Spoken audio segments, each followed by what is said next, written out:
Ci congratuliamo con il Carmenta Calcio per questo traguardo storico e ambizioso, quello di 100 anni, che rappresenta una storia fatta di persone, di presidenti, di dirigenti, di allenatori, di appassionati dei colori rosso-blu che hanno dato un contributo straordinario alla crescita e allo sviluppo sportivo dell'Associazione Carmenta Calcio. 100 anni di storia per l'ASD Carmenta Calcio, realtà sportiva che racconta il territorio di Carmignano di Brenta.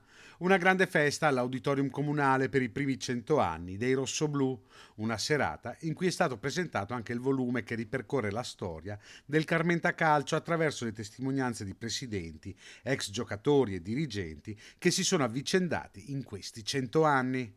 La squadra vide il suo debutto nel 1925, quando alcuni impiegati della cartiera disputarono le prime partite in un terreno vicino allo stabilimento. La prima maglia fu bianco-celeste per passare poi, durante il ventennio fascista, ad una divisa completamente nera. Solo nel 1949 furono adottati i colori rosso-blu che continuano ad essere indossati anche oggi. E per il futuro sono in arrivo importanti novità. Noi come amministrazione comunale ci siamo, diamo un contributo economico importante annuale per sostenere le attività del Carmenta Calcio, in particolare quelle del settore giovanile, e stiamo investendo nella progettazione del nuovo stadio del Carmenta Calcio che andrà a riqualificare l'esistente e darà spazi all'avanguardia proprio per fare sport e calcio all'interno della nostra comunità.